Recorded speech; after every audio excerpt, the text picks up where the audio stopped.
My name is Amanda and today I have a very exciting video to share with you guys because today I will be talking about the 5 worst books of 2015. If you instead would like to watch a more optimistic video about my top 5 favorite books of 2015, then I would recommend going to watch that video. I will leave an annotation and a card right here. But without further ado, let's just jump straight into it, shall we? So first, a little disclaimer, because just because I don't like these books doesn't mean that you won't like them.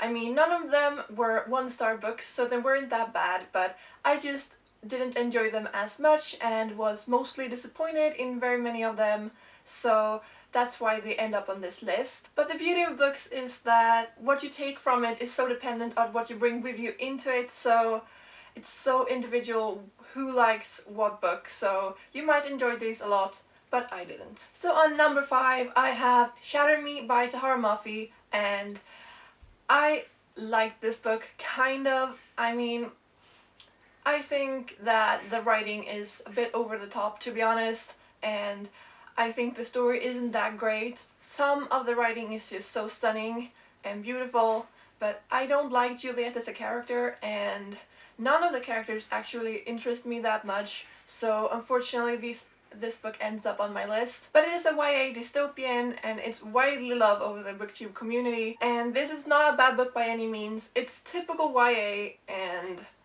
I just didn't find it that interesting. Number 4 on my list is Crime and Punishment by Fyodor Dostoevsky, and I didn't enjoy this book. I read it for school and I just didn't see what the fuss is all about with this book because I think it's too long and nothing really happens. We follow Raskolnikov, the main character, who commits a murder. Up to that point I was fine with it actually, but after that, for like 500 pages, Raskolnikov just walks around in St. Petersburg doing nothing and having this inner struggle, which is this book's thing, I guess, but I didn't like that aspect of it because I thought that it got very repetitive and I just didn't find the language that interesting, to be honest, so this ends up on this list, unfortunately. But that won't say that I won't reread it anytime in the future and love it, because like I said, what you bring into a book determines what you think of it, so new experiences might lead to me enjoying this book a lot more. Number 4 on my list is American Gods by Neil Gaiman,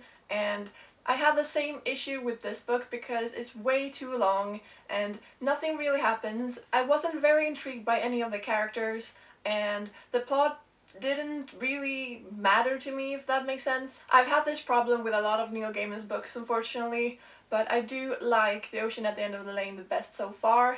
But if you have any suggestions of what are his best books, then definitely tell me, because I want to enjoy his writing but I just can't, and this book made it really hard for me since it's so long. It just seemed kind of pointless. I guess it drives an interesting conversation and a discussion, but the actual book I just didn't enjoy that much. So book number 2 on my list is a book called Ragnarok by A.S. Byatt, and I didn't enjoy this book at all. I didn't like how it was written. There wasn't really a plot and there wasn't really any characters, I guess, because it's about Northern mythology, which I find really interesting, but I don't know if this was a weird mix between a fiction book and a non-fiction book, or I just didn't really understand what the deal was, so I just found it really boring actually, and I almost fell asleep while reading it multiple times. So I just didn't really know what to take from this book since I couldn't invest myself in it in any way,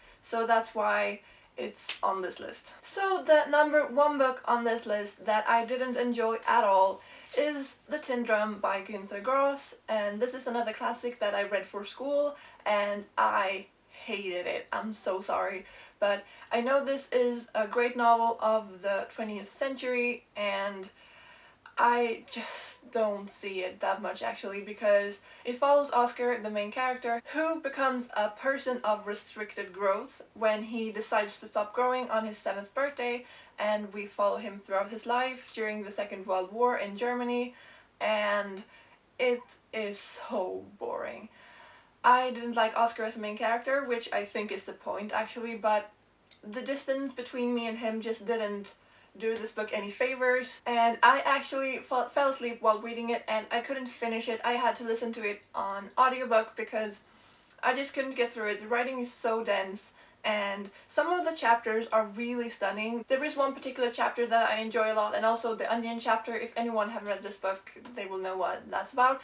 But that's the two chapters that I enjoyed at all because I just couldn't find anything to relate to in this book. It's very slow paced, it's very dense, and I would not recommend it, unfortunately. So that was all the books I was gonna talk about today, and I didn't mean to bash any books, and I mean, none of them were one-star books, like I said. They weren't that bad, but sometimes I enjoy some books less than others, and that's why they end up on a list like this. And if you want a more positive video, then you can go and watch my top 5 favorite books of 2015. There will be a link in the description. Please tell me your least favorite books of 2015, and I will see you in my next video. Bye!